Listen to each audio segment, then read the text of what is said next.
What was he on about? My body, mister, come figure it out with the Sonnet Sisters.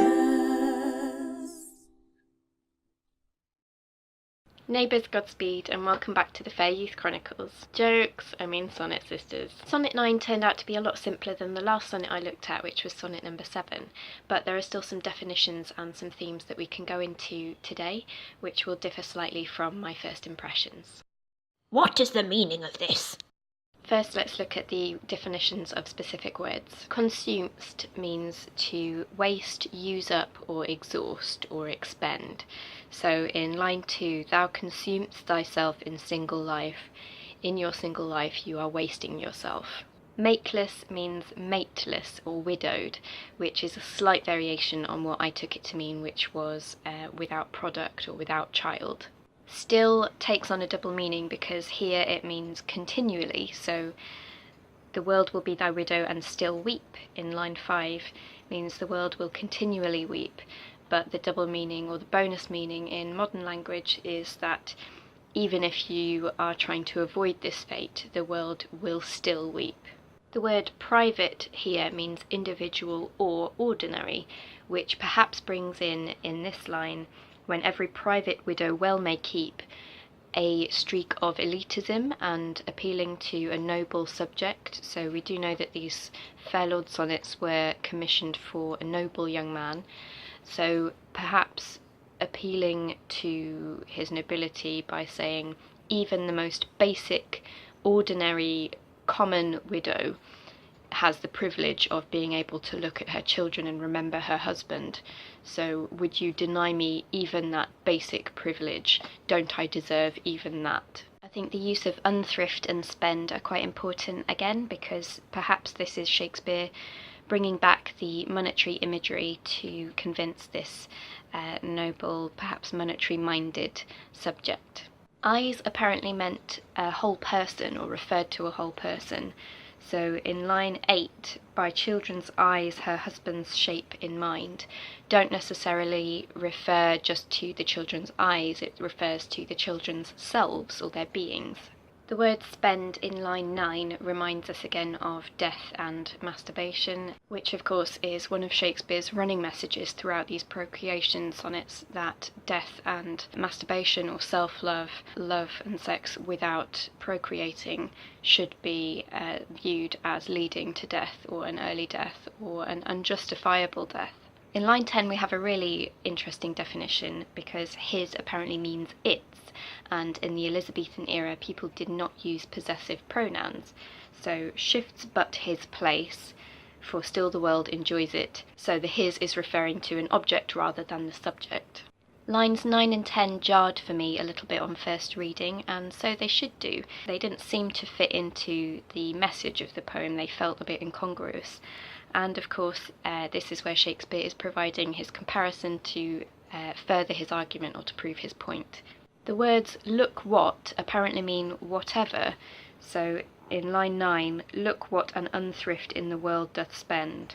So whatever an unthrift or a wasteful person spends in the world, which I think is really helpful to know when you're performing this sonnet, because the emphasis is really key in communicating that meaning, and the way we might use the words look what today are very different, and I think we would obviously choose to emphasize the look in sentences like look what you've done, but it's really key to, I think, emphasize the what, because for one that fits the iambic pentameter a lot better, and I think look what communicates the whatever within the context of this line far better. In line 11 we get filthy again with beauty's waste, which means semen, or on the lovely surface level just means a waste of beauty, an unusing of beauty. In line 12 we have an unusual phrase which seems to not really make much sense. Kept unused, the user so destroys it. Of course, if something is unused, there can be no user.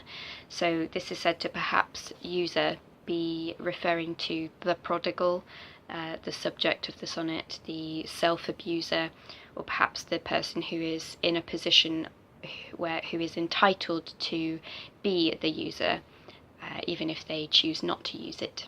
In line 13, the word sits means exists, so no love toward others in that bosom sits means there is no love in existence in that bosom which, and then it goes on to explain exactly which bosom it refers to in line 14.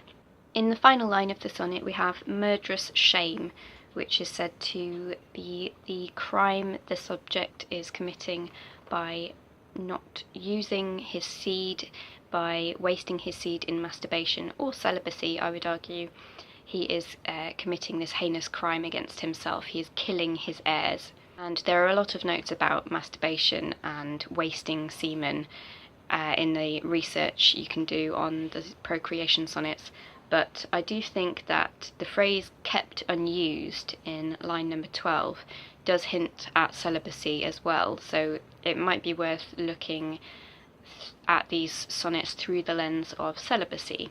The idea of killing one's heirs by masturbating and not using the seed to make a child makes me wonder how Shakespeare felt about eating eggs. If we're to look at the themes and messages that come across in this sonnet, I think mostly they're quite clear and direct, and mostly they've already been communicated in earlier sonnets.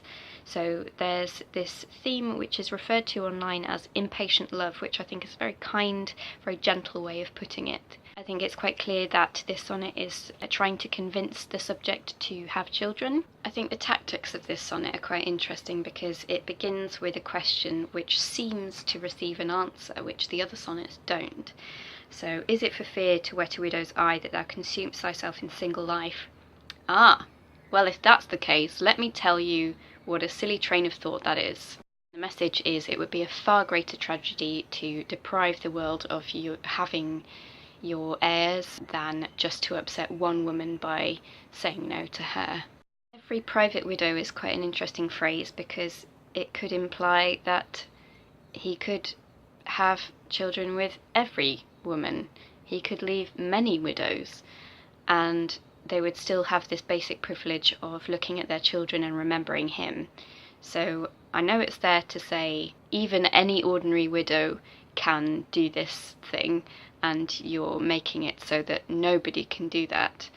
But I think it's interesting that it could imply that he could provide that basic privilege for many widows. In terms of the structure, emphasis and rhythm, we've talked a little bit about emphasis on certain words already. There are lots of W's in this sonnet, so the world will wail thee, the world will be thy widow, when every private widow. This is a great sound that you can prolong in anger or tears, or you can hurl out at somebody. Now for a bit of trivia. This sonnet is said to perhaps form a diptych or a pair with sonnet number 10, although the link is not felt as strongly among critics as it is between sonnets 5 and 6. If you have a look at sonnet number 10, what it does is pursue and amplify this running theme of hatred against the world or crime against the world. There's a quite interesting take on this sonnet on a channel called 154 Sonnets on YouTube, which frames the sonnet as a voiceover monologue to demonstrate a bond between a priest and his parishioners. And although finding this interesting to watch, it felt very much removed from the logical intention behind the poem, and perhaps more of a sort of poetic license or reimagining, which is cool. One of the goals of Sonnet Sisters as a project is to find ways of performing these sonnets which communicate an understanding of the meaning behind the words and the emotional intention of the poems.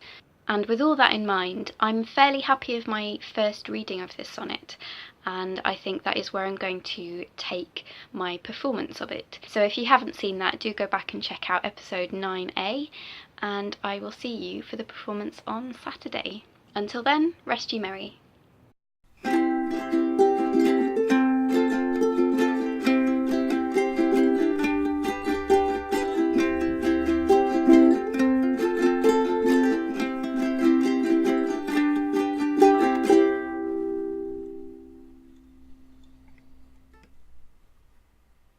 Which is a slight variation on what I interpreted it as